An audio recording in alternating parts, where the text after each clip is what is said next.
Hey guys, I'm back with today's topic is greed. We're going through the 7 deadly sins and taking a look at Garbage Pail Kids in that light. Also, just the hobby that we exist in, and also Tops. Is Tops greedy? Is our hobby promoting greed?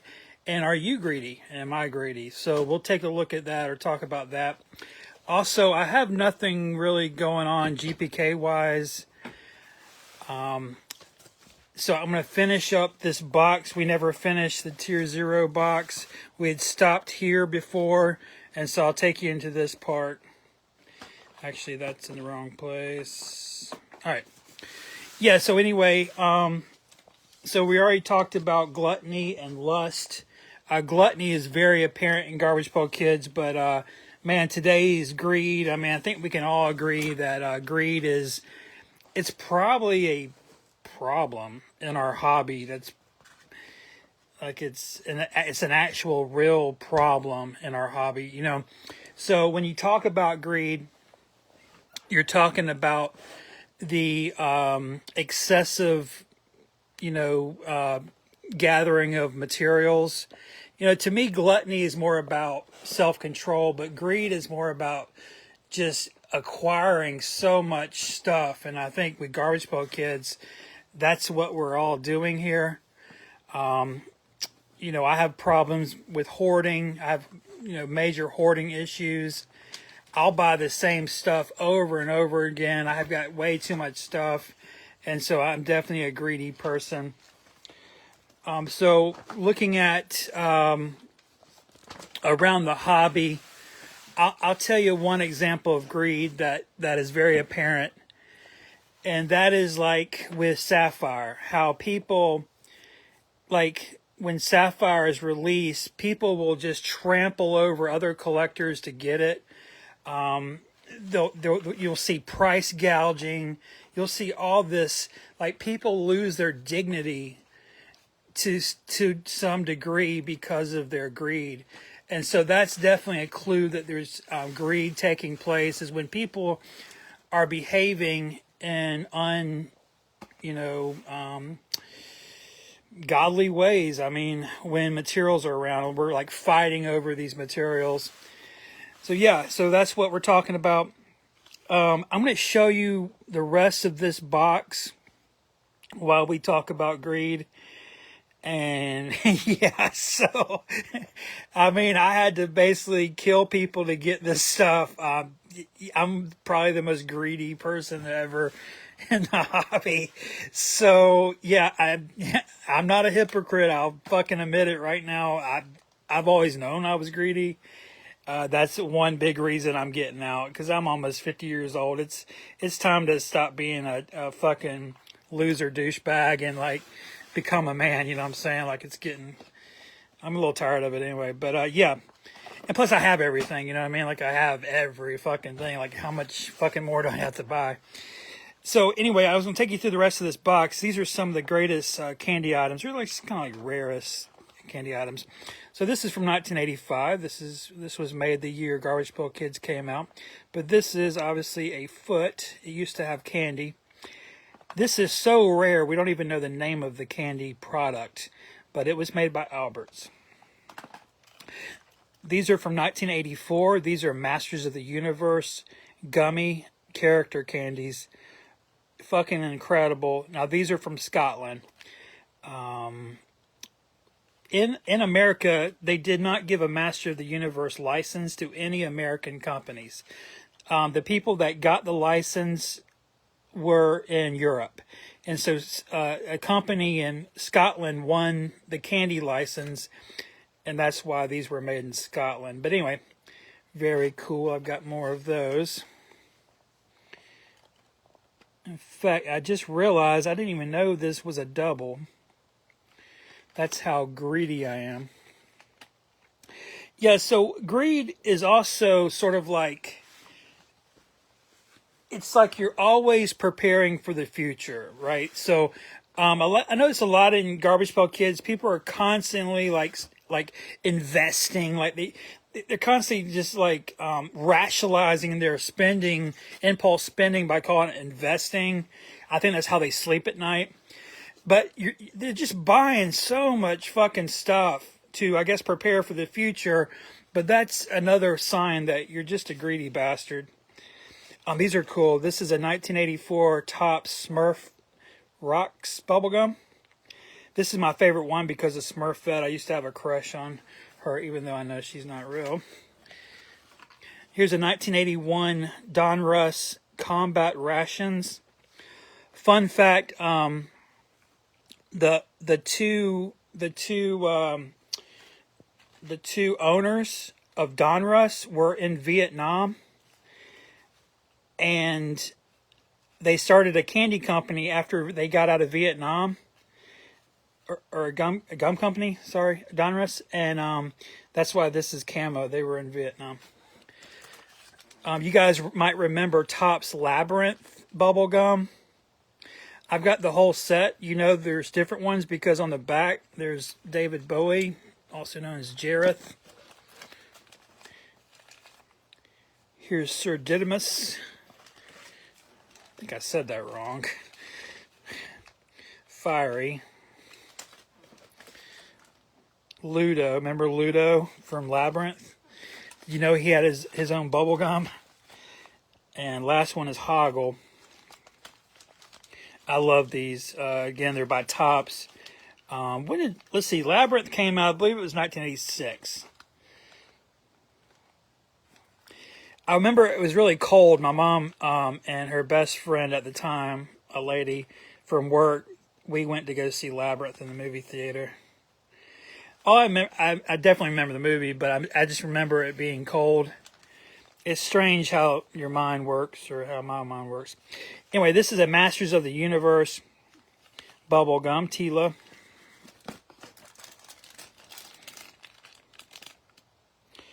And Smurf Rocks. Oh yeah. There is okay, so Topps did have the Masters of the Universe license, but only for a bubblegum product. That's something I should have denoted earlier. Yeah, the company in Scotland was a candy company. So I don't know know the ins and outs of licensing, but this is really cool. This is from the UK. I got this from UK Rob. You might remember him from The Hobby, but it's a 1990 something little. It's supposed to be a lunch pail. Yeah, so be thinking about how Garbage Pail Kids makes us more greedy. I would argue that I was less greedy before I got into Garbage Pail Kids. Being a Garbage Pail Kid collector has made me more greedy. That's the overall theme of this whole topic. Is Garbage Pail Kids moral? Absolutely not. My parents didn't want me collecting Garbage Pail Kids because it was immoral. The images did not promote, God or anything really good. You know what I mean? You might can tell I'm Southern Baptist. Yeah, I'm from Georgia, man. We're raised on this stuff, so. Anyway, greed. So, I'm not seeing much greed in the imagery. Greed can be a little abstract. It's easy to see a glutton, some fat fuck eating too much food, but greed is a little more abstract and a little more. It's like an attitude, that's the thing with greed. It's kind of like your attitude that you have to have everything. So yeah, I'm not seeing much greed. So, but I think the company of Topps who made these fucking cards are definitely greedy, and they've gotten more greedy as time has gone on. And that's the thing with greed. Greed always gets worse. Greed always gets worse. Unless you do a total life change 180. But that's the thing about these sins, these deadly sins, is it only gets worse. You start to normalize sin in your life, and before you know it, you don't even know that you're a fat fucking glutton. you don't even realize how greedy you've become, how nasty you've become, how lustful and sinful you've become. And before long, images of dirty little dolls doing dirty little deeds become nothing.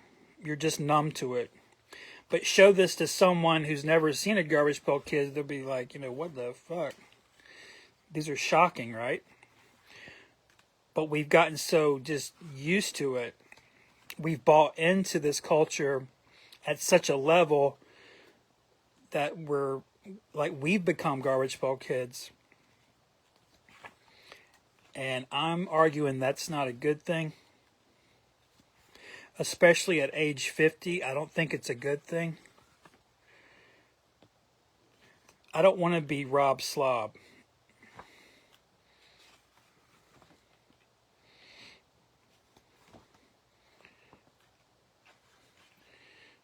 I don't want to treat my wife like Harry Gary, you know what I mean? Now I do sort of I do like gangsters, Hey Jay, yeah, definitely. Do we need 12 different types of the same car? Absolutely, man. And so I think Topps, thank you for saying something. So yeah, I mean Topps is definitely playing into this. And that's another thing. They know we're greedy, and so they get to be greedy. And it's like we're all feeding into this culture of greed. It's like a never-ending chain. They're greedy. It makes us greedy. And it's like we even want Topps to be greedy. It's like really fucked up. Let's see what else is in here. Okay, this is a 1981. Okay, fact check. Let's see the back. Yeah, 1981. 1981 Don Russ Boss Hog bubblegum cigars. Yeah, this used to be sealed, but Adam Richman busted this open on TV. Thank you, Adam, for ruining that. And that's like a $300 item that got ruined. These are by Don Russ as well. Remember that the owner of Don Russ was in Vietnam. And so you'll see a lot of war themes. Here's the Commando. And these all have different characters on them. GI Stogies, they're called. This is like a little Don Russ section, by the way. So this is a Don Russ Pirate's Choice. Here's the gum. This is also around 1981. And if you look at the combat rations, it's got the same type of label style because it's all from right at the start of the 80s. And all the candy, by the way, I'm sorry, all the gum looks like this style. Still edible too, which is interesting. Okay. Can't remember if I showed this before, but this is a 1988 Now and Later sealed. These are Canadian only. These were only made in Canada. These are dishwash soap bubble gum. Here's Red Grunge. And so you open the top and you pour it into your mouth. But it's supposed to look like laundry detergent. This is Blue Muck. You can see the stains. I'm sorry, candy. It's candy. Not bubblegum. These are the Pirate Chest.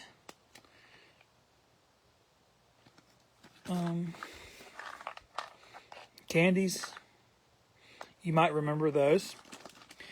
Now, Topps also used this container to make crunchy lunches because they made this into a lunch pail, but this company took off the crunchy lunch and they put a sailboat and they called it Treasure Chest.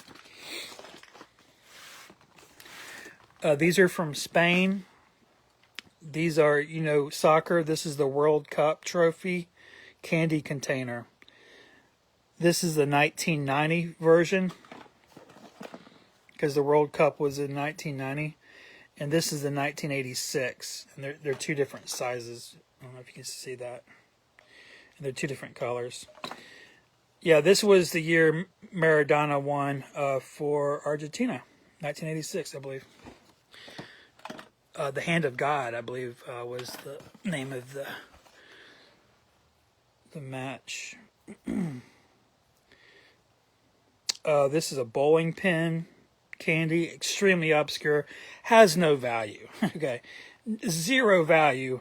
This is the only one I've ever seen. But again, that, rarity in candy means nothing. You can have a one of one and it could be worth like $2. So that's just how it is.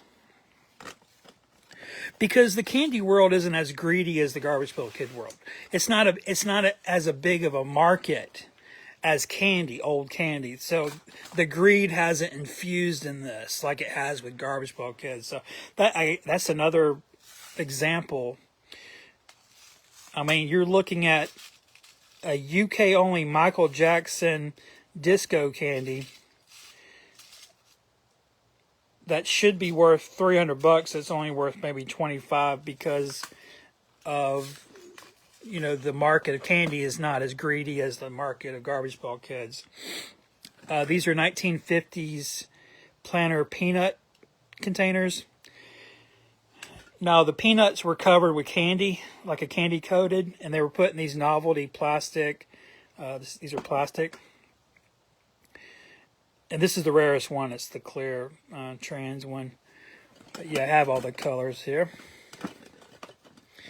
These range anywhere from like $20 to like, I think he's like 75. So there's not like a crazy value there, but they're still pretty hard to find. Light bulb candy. Yeah, man. So I think we're in a hobby that is definitely very sinful. And I think we were probably, honestly, better people before we got into Garbage Pail Kids. I think Garbage Pail Kids, or at least the market of Garbage Pail Kids, is bringing out some evil in us. Maybe not that dramatically, but I know with greed, I was not as greedy as I am now, but due to Garbage Pail Kids, man, it just made me like want to buy too much stuff. All right, this is a 1987 Magic Powder bubblegum. You might remember the Mad Scientist themes of the 1980s. And these came in two colors. Neon yellow, neon red. Here's a 1960s leaf hot dog. And another one. This one's 80s, though. These are my cassette tapes, the rarest ones. Let's see what these are. Okay, these are just the Rock and Roll. You might have seen the Garbage Pail Kid. There he is. The Barf Boys. This was designed by John Pound back, I think it was 1989. Yeah. And there's 12 of them. And so you're looking at some of those.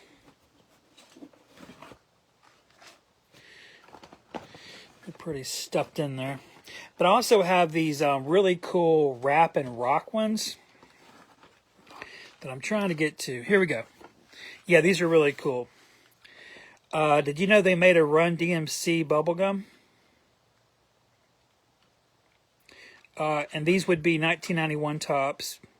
Run DMC bubblegum. Looks like a little cassette tape. So a regular cassette tape is like that, but these are like tiny. Here's Madonna.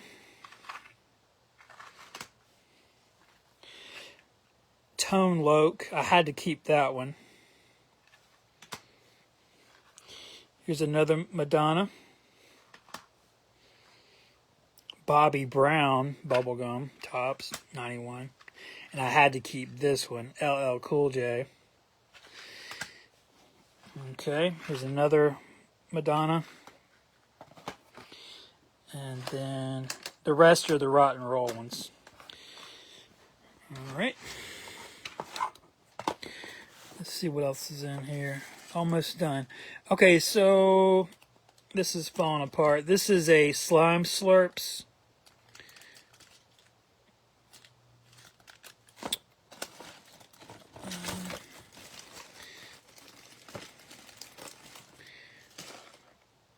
Okay.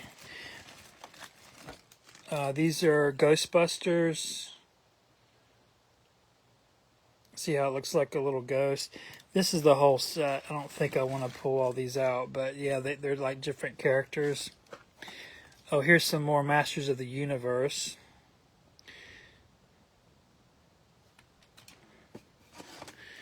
Here's another Masters of the Universe. Here's a Slime Slurp. Yeah, these bastards always fall apart.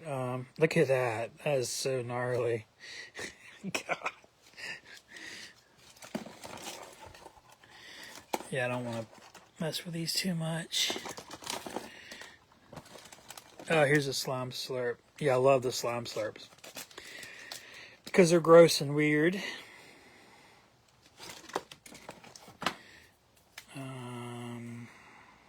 This is a very obscure dinosaur dust.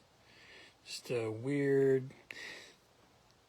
To me, it looks like a syrup bottle from the 80s, but they just put a random dinosaur theme to it.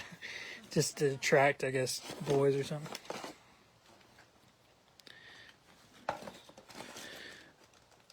Oh, yeah, this one's cool. I mean, it's a boy playing cricket.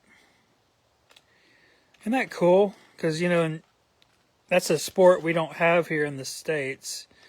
But it's a boy playing cricket. And this is from, you know, England or whatever. Somewhere over there. So, yeah, I had to keep that. That's really cool. I don't think I have anything else that references the game of cricket. And then last thing is a mork egg. All right, so that's that. Yeah, so I mean, sorry, I had a phone call. Yeah, so we're going through the deadly sins.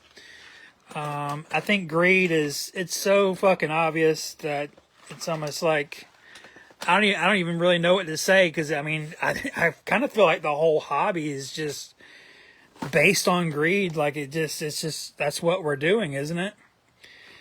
Do we need all this stuff that we bought? No. Remember, we used to buy Garbage Pail Kids because it was fun. There's people in these groups that are not buying Garbage Pail Kids for fun. They're buying them so that they can flip them and sell them, and just, it's like this culture of this fucking market, man, that has nothing to do with John Pound. Like, you could literally print any bullshit on a card. It wouldn't matter to some of these guys. They're just trying to peddle stuff all day long. That's just what they're doing. They don't care about, you know, Spiegelman. They don't care about like the makers or the history or childhood. It's become this big greedy fucking shit show, man. Yeah, so next time we meet, we're talking about sloth. That is the fourth deadly sin. I definitely am guilty of sloth. Oh, yeah. One more thing. So, what is the opposite of greed? What is the opposite? Who knows? What's the opposite of greed?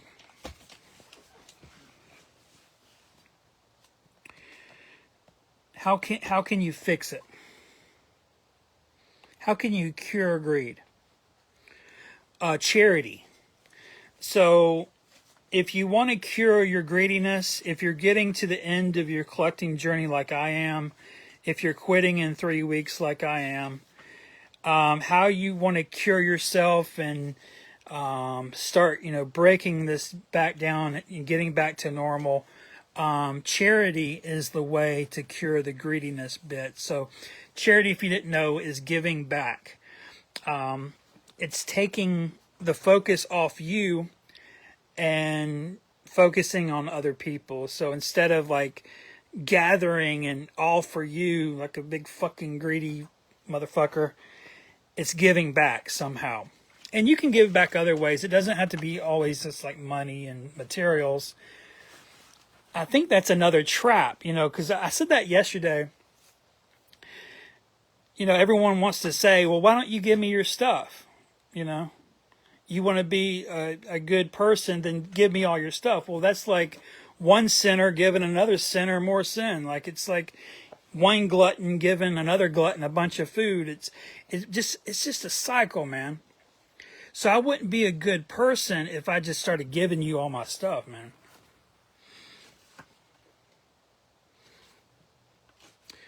Yeah, as far as greed, man, I'm not seeing too much greed in the imagery because I think greed's a little more. That's kind of why it's so deadly, though, man. Greed's one of those. It's sort of like an attitude. It's like it's like you don't need to show it because it's so like because we live in America, like it's so materialistic that it's like the cards themselves are like a symbol of greed. Like you don't have to really show it in the figures.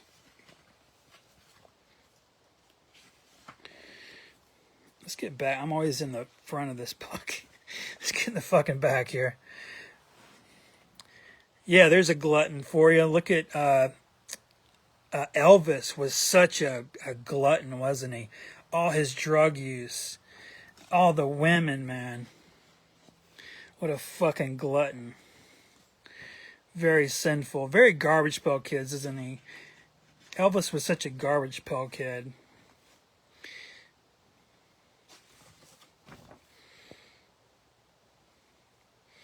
Here's a glutton for you.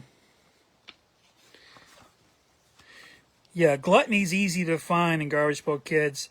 Because people find it funny. You know, they find it entertaining. They like to see people out of control. You know, it's entertaining to watch videos of people lose control.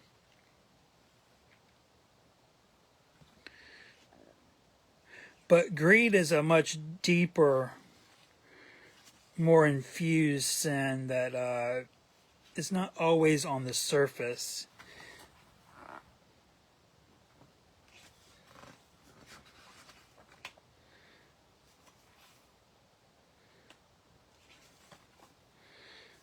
All right.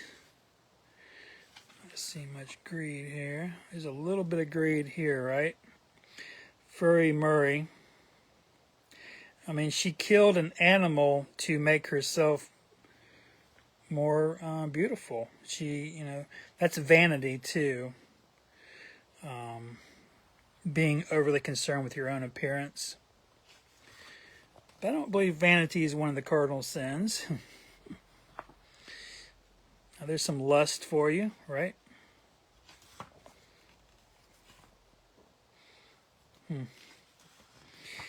I don't know what sin this is, but I know it's one of them. Murder, right? That's a commandment. There's a little bit of lust right there, I guess. Yeah, man. So, in conclusion, is the hobby moral? Absolutely fucking not. It's like, it's pretty crazy out there, isn't it, in some of these groups? There's people that just say stuff. I do it too, man. Sometimes you just get so frustrated and we say things we wouldn't normally say because we're under so much sin and pressure, man. Existing in this hobby for a long time will drive anyone insane. Really. And Topps is just feeding into that greediness, man.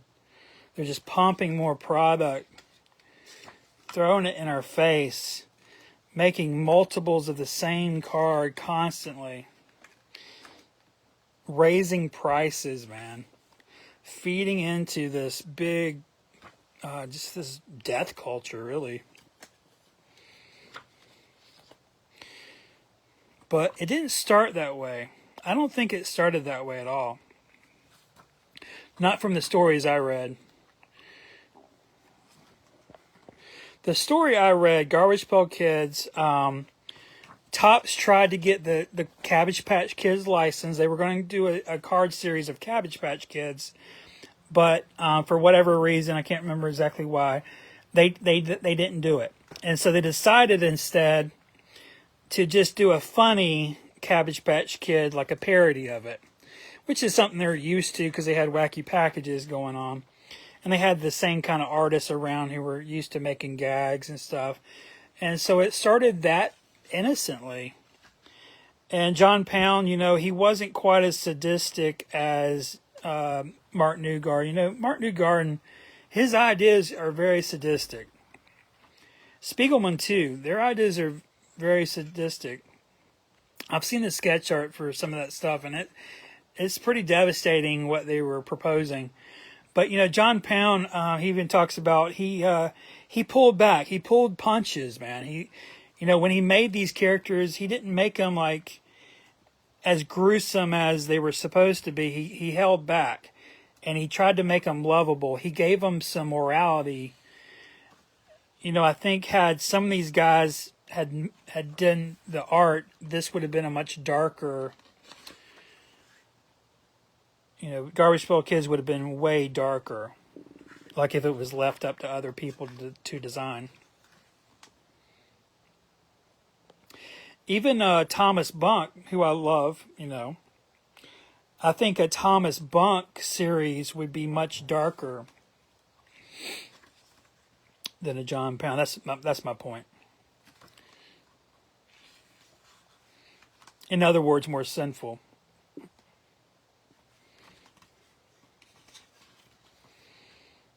Cool. Well, guys, hope you enjoyed that. We're just going through the deadly sins, man. That's all it is. And so while you're looking at your Garbage Pail Kids, while you're out there in the hobby over the weekend, look for evidence of lust, gluttony, and greed. Y'all have a good weekend. Russ Van out.